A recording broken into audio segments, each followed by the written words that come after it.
did a commercial. I think I have it out.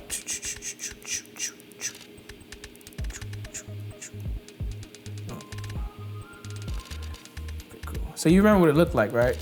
When we were planning. Cool. So, mind you, it takes, what, 15 hours? It takes 15 hours to shoot a real commercial, right? We did this in, what? It was like 2 hours of talking and 4 hours of shooting, so this is what we did. Let's go. That's all you got? Bring it.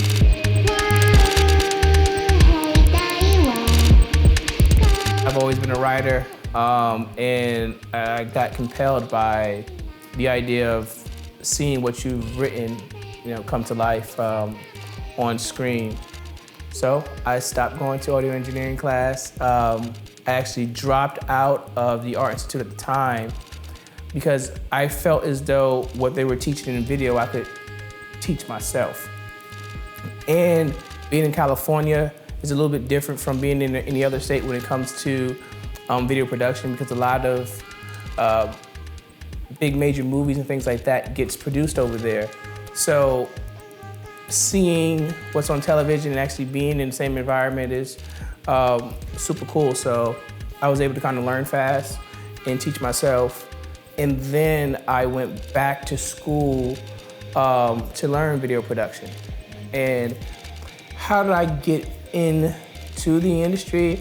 I think that's a rather perspective of what you consider the industry.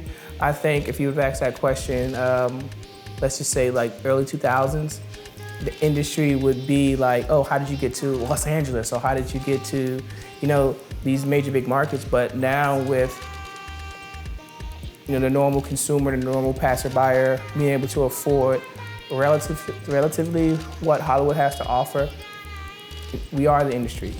So I think that's relative to how you look at that question. I would say, I've always been in the industry in a sense. Because when I came into this, you had social media, YouTube was already popping off, you know what I'm saying?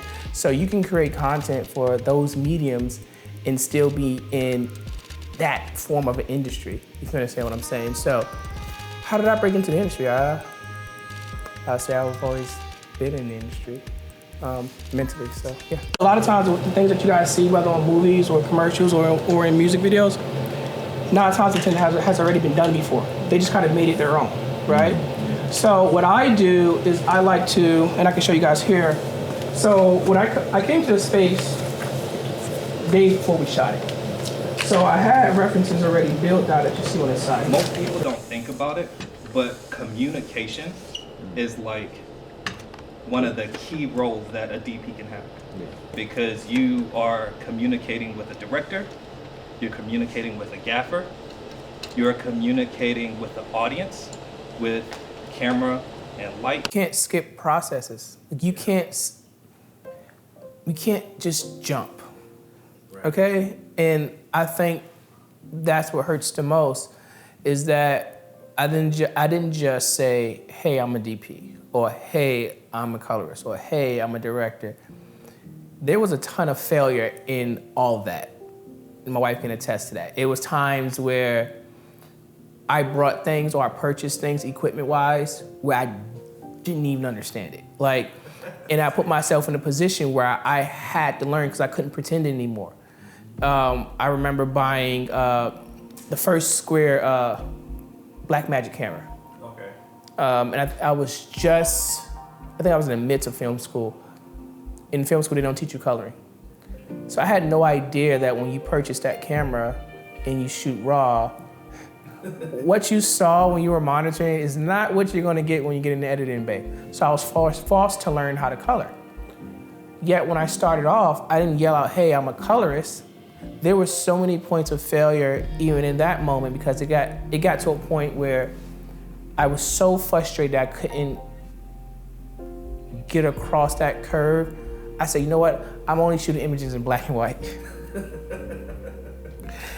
Because it was a lot easier, But then I start looking at the people who I look up to, as far as aspiring, as far as me being an aspiring director, and looking at the Colin Tillys of the world and the Dave Meyers of the world, and looking at their work and going, they didn't stop at black and white.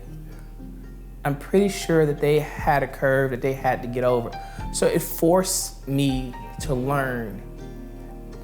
And at that moment, I knew I couldn't skip processes. I could not just, hey, I'm a director, hey. And that's what bothers me. I think because things are so automated nowadays, with our phone, with how quick it is to go to social, how quick things are to go to YouTube, it's so easy to skip processes that the people who came before us, they couldn't do. You had to develop film. You couldn't skip that. You know, and even then, that was a technical process. So I feel as though, like, to call yourself or to earn a title, like, you have to go through certain things so that you can also appreciate the people who are working with you. You know, if you was never a PA, you don't really understand what they go through. So when they come to you and say, hey, Jay, I have a problem, or I feel overwhelmed, or this, that, and the third, if you've never been in that space, you can't really identify with that. So your response may be a little bit different. But me, I've been a PA, I've been a grip, I've been a gaffer, I've been a guy who had to wear a security vest back when I was doing a shoot with Toyota, who just literally was on, they call it fire watch, where you just flag cars down, tell them to go the other way. I've been that person, so I know what it's like to stand up on my feet 8 hours just doing that. So that's why it bothers me so much when I see people skip processes. And I have appreciation for every single body in my productions who do the little things. Because I know what it's like to be the guy just to turn the light. And in your head, like, man, I know I can do more than just turn this light. You know?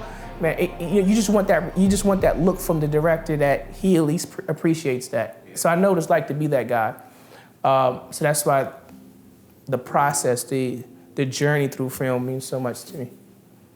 I tend to go back to the time where I wasn't really thinking about entrepreneurship. I didn't really know what it was. I think about that 10-year-old kid in the Bronx, New York, running around just doing whatever, and not seeing people who look like me in winning positions, you know? And knowing that now being in this position, that holds a certain level of power. So for people who look like me, I think it's important that when you are an entrepreneur and you're succeeding in your field, that not only do you represent yourself well, but you go back and I always say, like, you know, what's the reward? Like, you have to know what the reward is in your job. It's not always monetary, that the reward is, you know, financial. It can also be that journey of going back and giving back. So for me as an entrepreneur, I want to be an example to that 10-year-old version of me that, hey, there are people like you who are winning. You know what I'm saying? And you don't have to feel like you only identify with people who are basketball players or people who do hip hop. You know what I'm saying? That there are people who are creating worlds out here. So essentially that's what we do as directors.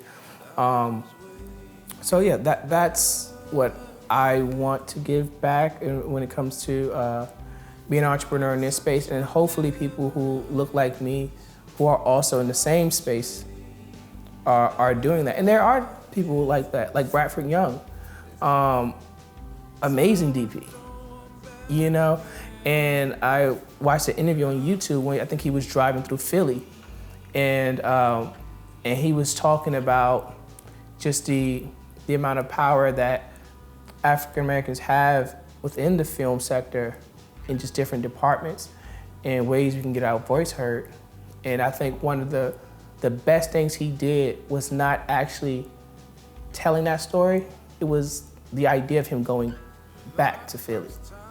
Because just the presence alone means a lot. You know what I'm saying? Because these kids, all they see is the ball player. They see depending on what neighborhood you're from, they may see the hustler. You know what I'm saying? But they don't see that guy who's well suited, who's driving the car maybe 2 times, 3 times better than that ball handler. I mean, that basketball player or that hustler or whatnot. They don't get to see that a lot.